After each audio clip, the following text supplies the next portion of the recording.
Hello everyone, कैसे हैं आप सभी लोग। उम्मीद करती हूँ बढ़िया होंगे। इस सेशन में हम 25 मई के इम्पॉर्टेंट करंट अफेयर्स को डिस्कस करेंगे, जो कि बैंकिंग, एसएससी, डिफेंस और बाकी गवर्नमेंट एग्जाम्स के लिए बहुत इंपॉर्टेंट होगा।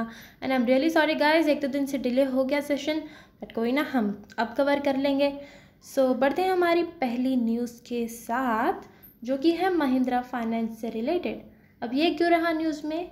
क्योंकि it has received IRDAI approval, insurance regulatory and development authority of India. ठीक है, इसका फुल फॉर्म याद रखना, insurance regulatory and development authority of India. जो भी हमारे इंश्योरेंस से रिलेटेड चीज़ों को रेगुलेट करे और उसके डेवलपमेंट में काम दे, वो वाली ऑर्गेनाइजेशन है, ये मेन ऑर्गेनाइजेशन है इंश्योरेंस सेक्टर में। ठीक है, उनसे इन्हें अप्रूवल मिल गया to sell insurance products as corporate agent. अब ये क्या मतलब हुआ? इसका मतलब ये है कि मान लो कोई इंश्योरेंस कंपनी है, ABC, ये लोग इनके पास आएंगी और कहेंगे भाई साहब आप हमारे इंश्योरेंस प्रोडक्ट को बिकवा दीजिए, आप एज एन एजेंट काम कर लीजिए हमारे। तो कहेंगे ठीक है, तो ये कॉरपोरेट है और ये एजेंट बन गए, और इसलिए इनको बोलते हैं कि it has become a corporate agent to sell insurance product. ठीक है, सिंपल है। It can sell life and general insurance policies offered by various insurers, चाहे ए हो, बी हो, सी हो, कोई सा भी इंश्योरर हो, सबके इंश्योरेंस पॉलिसीज़ जो है ऑफर ये कर पाएंगे। ठीक है, अब याद कैसे करना है इन सबको? सोचो थोड़ा, खुद भी दिमाग लगाओ। देखो, इसको याद करेंगे कि देखो, जो इंश्योरर्स, जो भी इंश्योरेंस कंपनीज होंगी, जो इनको बोलेंगे कि भाई साहब आप हमारे इंश्योरेंस प्रोडक्ट बेच दीजिए, वो कहेंगे भाई साहब यार आप डराना धमकाना मत।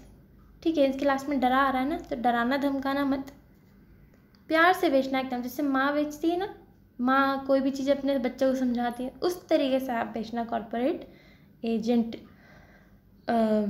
एज ए कॉरपोरेट एजेंट आप ये इंश्योरेंस प्रोडक्ट बेचना। ठीक है, आई नो बहुत सिली ट्रिक है, मगर याद रह जाए, शायद डायरेक्ट हो जाए तो डायरेक्ट कर लेना।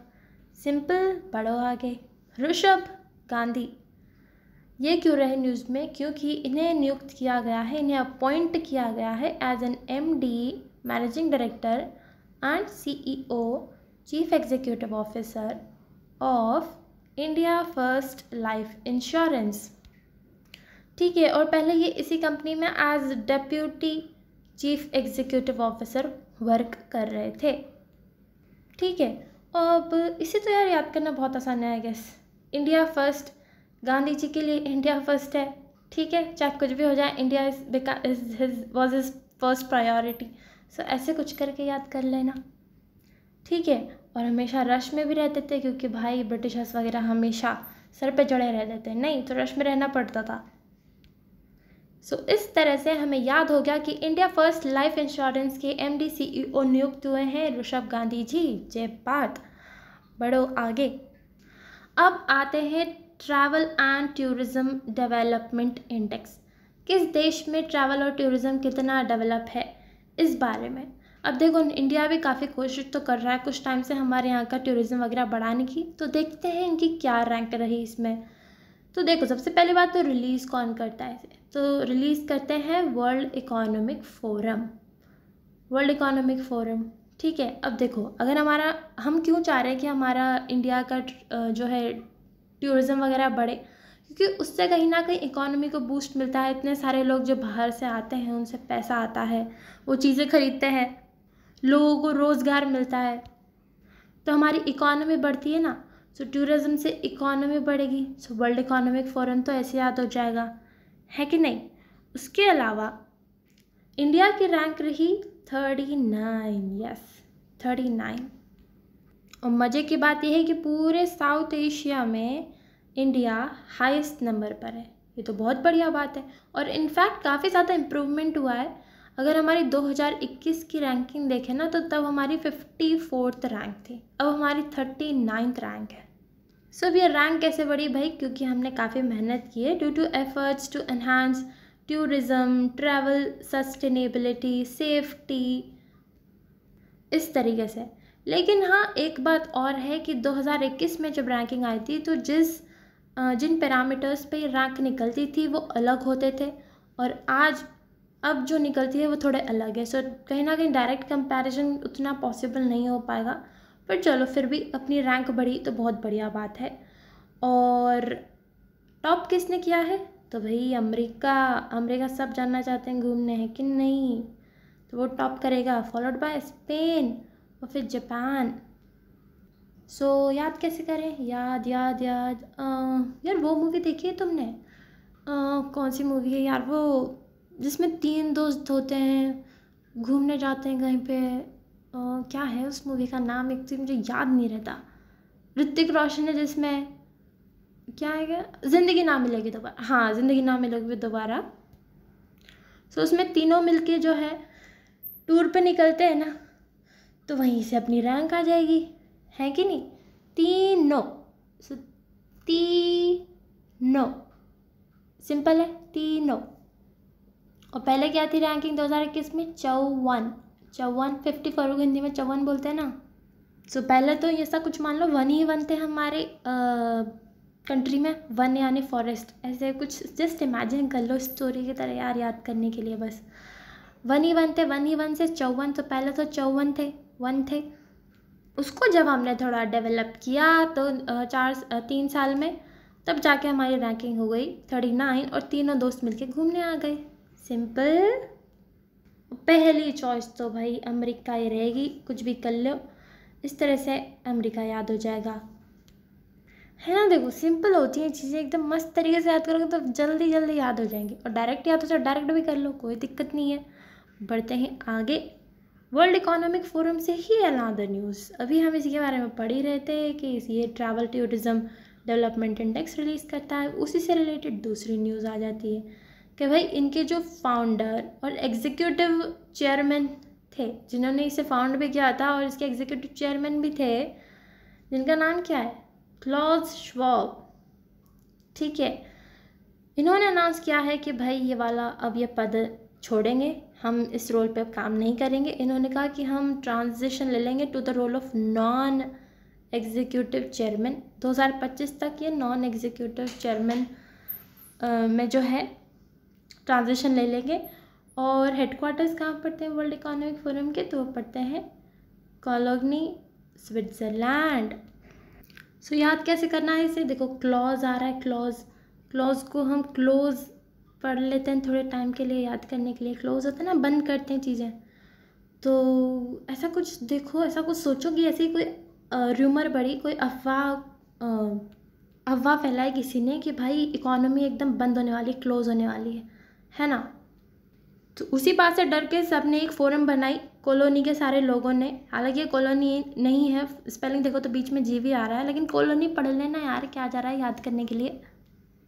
सो कॉलोनी की लैंड पर ही उन्होंने अपनी फोरम बनाया और कहा यार भाई साहब आप कैसे कैसे और इकोनॉमी क्लोज कर सकते हैं? उन्होंने कहा अरे अरे अरे अरे अरे रुको यार, इकोनॉमी क्लोज नहीं कर रहे हैं, बस क्लॉज नाम के व्यक्ति हैं वो स्टेप बैक कर रहे हैं, यानी कि वो एग्जीक्यूटिव पोजीशन छोड़ रहे हैं, वो नॉन एग्जीक्यूटिव ले लेंगे कुछ टाइम में, और कोई दूसरा बंदा आगे संभाल लेगा। सिंपल है ना, है ना? तो बढ़े आगे, बढ़ो आगे। International Booker Prize, International Booker Prize, इसको बुक्कड़ मत पढ़ लेना, बुक्कड़ नहीं है, बुकर है, बुक के लिए मिलता है। हाँ, खाने पे जाएगा तुम लोगों का ध्यान।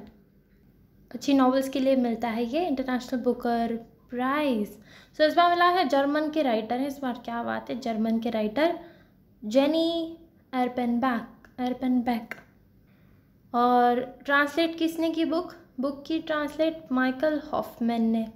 तो दोनों को मिला है ये प्राइज़, दोनों को आधा आधा मिलेगा। ठीक है, कितने में से बांटेंगे? तो 50,000 पाउंड्स का प्राइस है, उसमें से आधा आधा बांट लेंगे।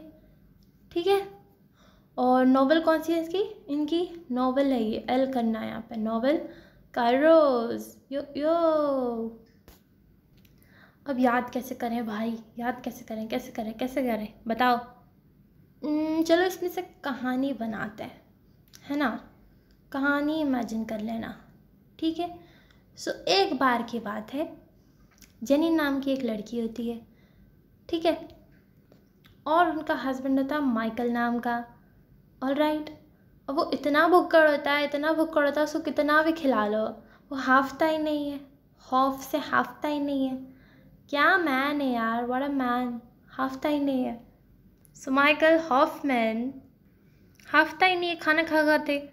और जेनी बेचारी अपने एप्रन को, एप्रन होता है ना APRIN, जो पहन के खाना बनाते हैं, लेकिन यहाँ पे एरपेन लिखा, लेकिन एप्रन पढ़ लेना, क्या जा रहा है तुम्हारे। तो अपने बैक पे एप्रन पहन के वो बेचारी खाना बनाती रहती है, और ये है कि थकता ही नहीं है। सो इसी कारण से इनकी वाइफ जेनी इतनी गुस्सा हो जाती है कि इनके खाने में जर्म डाल देती है। जर्म्स नहीं होते, कीड़े मकोड़े, वो डाल देती है। फिर जो हॉफमैन भाई साहब होते हैं वो कहते हैं अरे अरे मोहतरमा आप तो बुरा मान गई। सो फिर मोहतरमा को बनाने के लिए हॉफमैन साहब क्या करते हैं, कहते हैं यार अपन एक काम करते हैं, नॉवल लिखते हैं। नॉवल लिखते हैं, जो तुम कहोगे मैं तो वही लिख दूंगा, है ना। तो वो ट्रांसलेटर बन जाता है, जो वो कहती है वही का वही ट्रांसलेट कर देता है। बात आती है नॉवल का नाम क्या रखें, तो वो रखते हैं कायरोस। कायरोस क्यों? क्योंकि उनका पति बहुत कायर है ना, कायर होता है, उसी से कायरोस बना देना। ओके, तो ठीक है भाई, लड़ भी लिए, नॉवल भी लिख ली, अब आगे क्या? अब आगे क्या भाई? नॉवल को इंटरनेशनल बुकर प्राइज़ भी तो मिलेगा, और इंटरनेशनल बुकर प्राइज़ मिल गया। फिर ये सेलिब्रेट करते हैं तो खाना वाना खाते हैं। खाना रखा होता है 50 जार में, जार होते हैं ना, जार इस तरीके के, उनमें खाना रखा होता है। तो 50 जार ही अगर ये आदमी अकेला खा लेगा तो वही 50,000 पाउंड का ही हो जाएगा वो, है कि नहीं। सो 25 जार खाती है जेनी, 25 जार खाता है हॉफमैन, और इस तरह से फिर दोनों खुशी खुशी जीते हैं, नहीं। सो 25,000 पाउंड्स मिलेंगे जेनी को, 25,000 पाउंड्स मिलेंगे हॉफमैन जी को, और बस खुश। इंटरनेशनल बुकर प्राइज़ मिल गया, हमें याद भी हो गया, इनका नॉवल भी लिख गई, और बस। आई नो बहुत ही सिली कहानी थी, लेकिन क्या करें, देखो याद कराने के लिए करना पड़ता है ना। And have all due respect with for these people. हम सिर्फ याद करने के लिए ट्रिक बना रहे थे और कुछ भी नहीं। बहुत बड़ी बात होती है, इंटरनेशनल बुकर प्राइज़ मिला है, वी शुड रेस्पेक्ट देम, ठीक है। तो ऐसे मस्ती मजाक करते हुए पढ़ते हुए चलोगे तो बहुत तुरंत जल्दी याद होता चलेगा, ठीक है, और ज़्यादा रिविजन भी नहीं लगेंगे। और हाँ, मुझे नीचे लिख के ज़रूर बता एक बार ज़रूर देना कि इसी तरह से पढ़ाना है या फिर डायरेक्टली पढ़ा दो बिना ट्रिक वगैरह के, ठीक है। फिर उसी तरह से हम आगे कंटिन्यू करेंगे। ऑल राइट, अब पढ़ते हैं IFSCA पे, international financial services centre authority. अब ये क्या है IFSCA? बेसिकली जो हमारी गिफ्ट सिटी बनी है गुजरात में, Gujarat International Finance Tech City, GIFT का फुल फॉर्म ये है, ठीक है, Gujarat International Finance Tech city.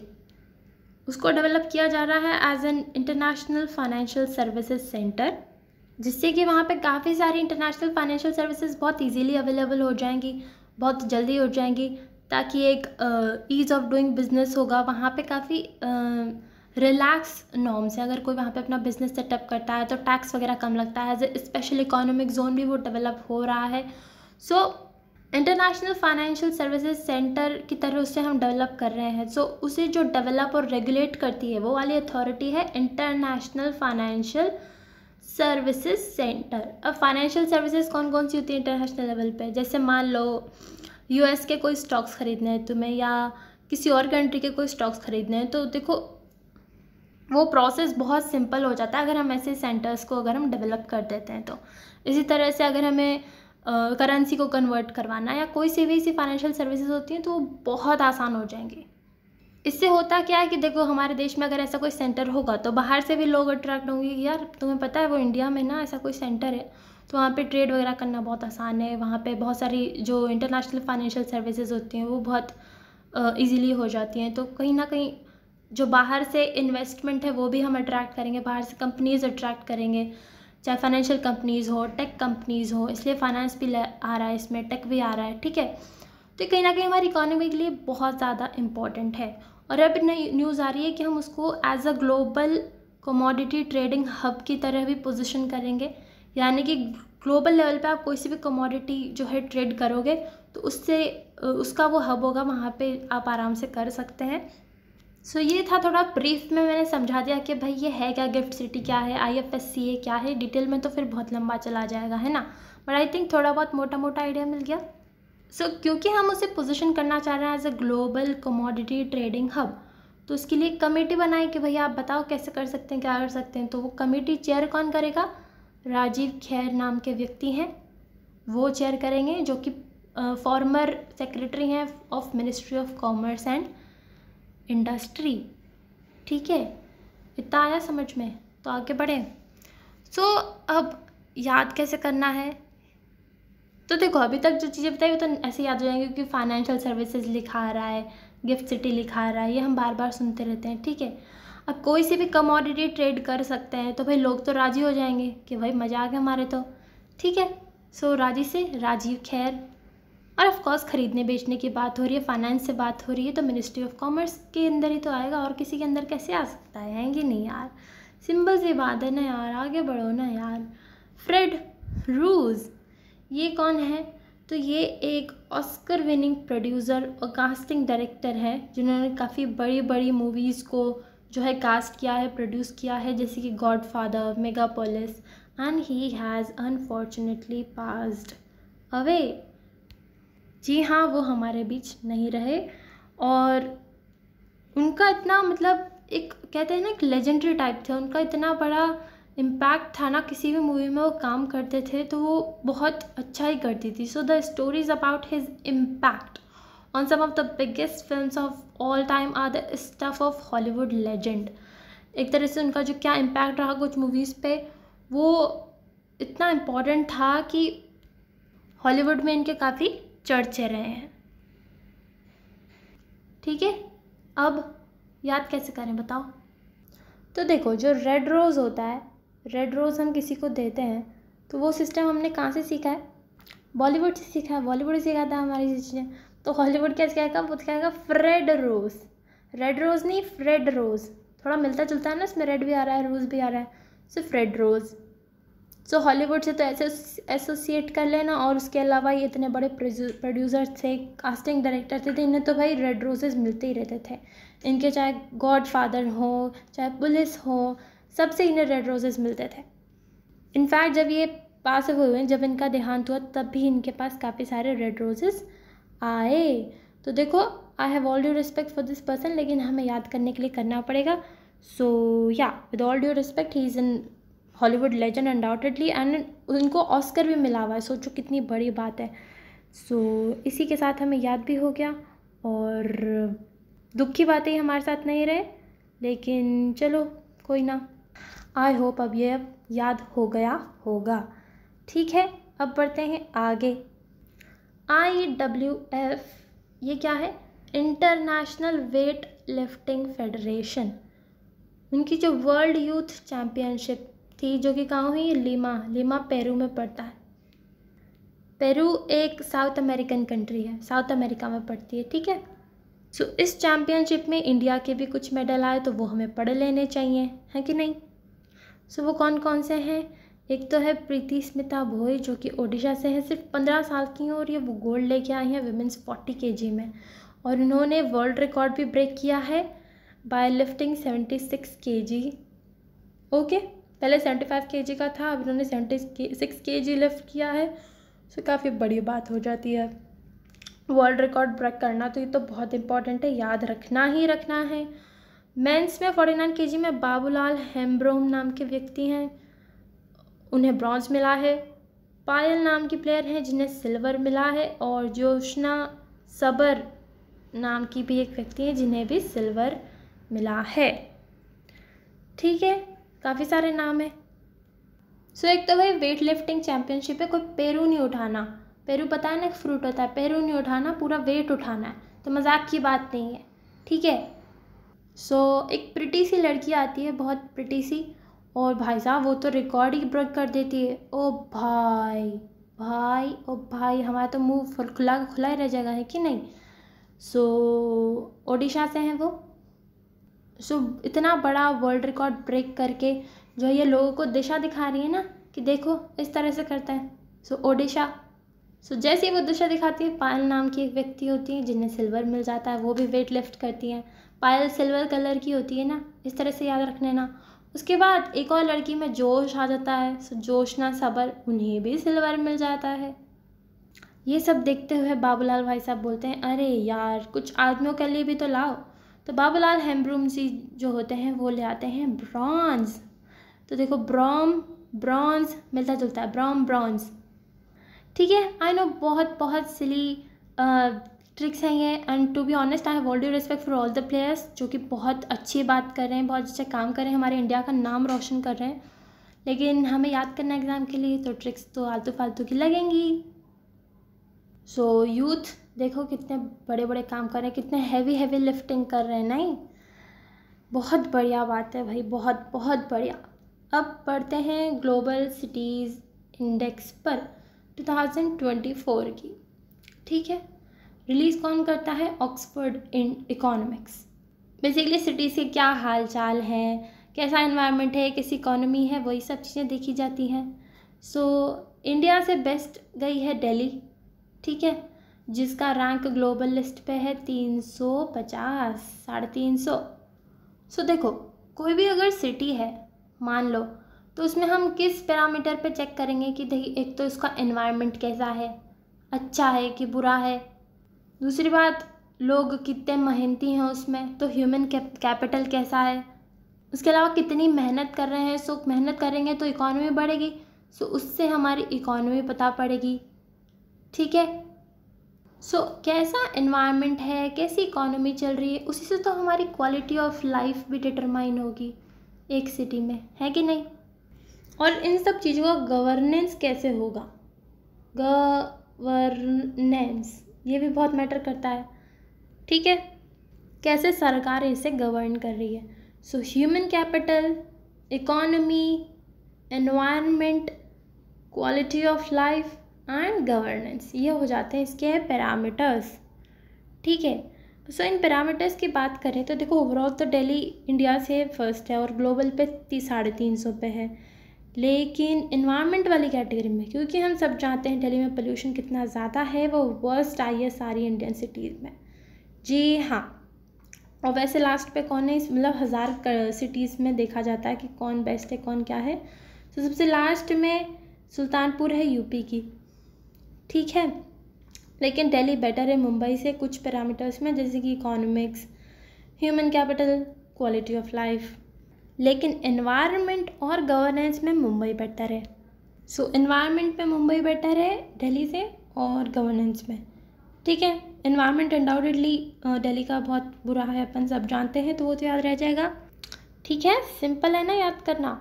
और इंडिया की बात करें तो बेंगलुरु सेकंड नंबर पे आएगी। ठीक है, लेकिन ग्लोबल लेवल पे 411 रैंक पे आती है।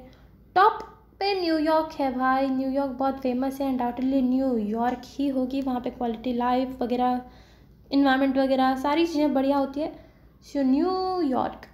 ठीक है, and global cities index covers 1000 major cities located in 163 different countries, and cities are scored on 5 different categories: economics, human capital, governance, quality of life and environment। ये चीज़ें मैं पहले बता चुकी। अब पढ़ते हैं NHRC पे। NHRC क्या है? National human rights commission. ये न्यूज़ में क्यों रही? तो देखो भाई, एक ऑर्गेनाइजेशन होती है GANHRI, जिसका नाम है global alliance of national human rights institutions. ये बेसिकली एक अलायंस होती है जितने भी जो ह्यूमन राइट्स इंस्टीट्यूशंस होते हैं अलग अलग देशों के, जो कि ध्यान में रखते हैं कि किसी के भी ह्यूमन राइट्स वायलेट ना हो। जैसे कि इंडिया में NHRC है, बाकी कंट्रीज़ में अलग अलग है। सो उनकी एक ग्लोबल अलायंस होती है। ठीक है, और ये ऑर्गेनाइजेशन एफिलिएटेड है United nation human rights office से। ठीक है, ह्यूमन राइट्स की बात तो ऑफकोर्स उसी से होगी। तो न्यूज़ में ये मुद्दा इसलिए रहा कि भाई जो भी अलग अलग देशों की ये ह्यूमन राइट्स इंस्टीट्यूशंस होते हैं, ये कितने क्रेडिबल हैं कितने नहीं हैं, उनके लिए कुछ पैरामीटर्स होते हैं जो उन्हें फुलफ़िल करने होते हैं, जो कि पेरिस प्रिंसिपल्स में दिए हुए हैं। अगर वो पैरामीटर्स फुलफ़िल नहीं होते तो एक एक्रेडिशन जो होता है, जैसे कि मतलब एक स्टेटस टाइप जो मिल गया जाता है, वो ले लिया जाता है उनसे। तो जो हमारा इंडिया का NHRC है, उसका जो एक्रेडिटेशन है उसको आगे बढ़ा दिया गया है, मतलब कि उसको अभी नहीं दिया गया, उसका एक्रेडिटेशन ले लिया गया है। उसे डेफर किया गया है बेसिकली। क्यों? क्योंकि देखो इस साल की रिपोर्ट का तो पता नहीं, ये बेसिकली दूसरी बार हुआ है, पिछले बार भी हुआ था और इस साल वापस हुआ। 2023 में तो ये रीज़न दिए थे कि लैक ऑफ ट्रांसपेरेंसी है, कि कैसे अपॉइंटमेंट होते हैं, क्या होते हैं वो पता नहीं है, या फिर माइनॉरिटी ऑफ फीमेल रिप्रेजेंटेशन कम है। ये सारे बहाने देके उन्होंने कहा कि हम एक्रेडिटेशन नहीं देंगे। ठीक है, यानी कि हम अपनी आप की ऑर्गेनाइजेशन को क्रेडिबल नहीं मानते। ठीक है, और 2024 की भी रिपोर्ट आनी बाकी है कि भाई इस साल क्यों नहीं दिया इन्होंने एक्रेडिटेशन। उसीलिए NHRC काफ़ी न्यूज़ में रहा। ठीक है, ये अलायंस की बात करें तो इसमें 120 ह्यूमन राइट्स इंस्टीट्यूशंस होते हैं अलग अलग कंट्रीज़ के, जो कि ये पूरी अलायंस रिव्यू करती है और एक्रेडिट करती है, यानी कि वो कितने अच्छे हैं या कितने बुरे हैं उसका खिताब देती है। And these institution in compliance with the Paris principles, और हर 5 साल होते हैं ये। And it acts through a सब कमिटी, एक सब कमिटी है on accreditation which कैटेगराइजेज member NHRI into 2 group. Basically अगर कोई ऐसी इंस्टीट्यूशन है, ऐसी ह्यूमन राइट इंस्टीट्यूशन है जो कि सारे रूल्स से कंप्लाई करती है पेरिस प्रिंसिपल्स के, तो वो ग्रुप A में आ जाएगी। और ऐसी कोई है जो कि पार्शियल कंप्लाइंस करती है तो वो ग्रुप B में आ जाती है। ठीक है, फिलहाल ग्रुप A में 88 कंट्रीज़ के ह्यूमन राइट्स इंस्टीट्यूशन है और ग्रुप B में 32 कंट्रीज़ के।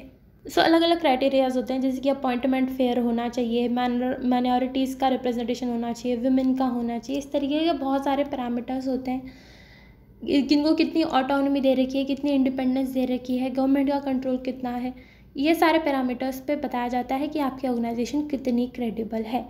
लेकिन इंडिया की NHRC को जो एक्रेडिटेशन है उसे 2 साल से डिफ़र किया जा रहा है। ये है बात पूरी। सिंपल है, ये तो नाम से आई थिंक देख के ही याद हो जाएगी जो भी है। इतना ही था आज के सेशन में। आई होप आपको समझ में आया होगा, और आपको इस तरह से लेंदी सेशन चाहिए पूरी प्रॉपर ट्रिक्स के साथ, या फिर पहले की तरह छोटे छोटे लाऊं, वो भी मुझे बता देना। और बस इतना ही था। Thank you so much, have a nice day.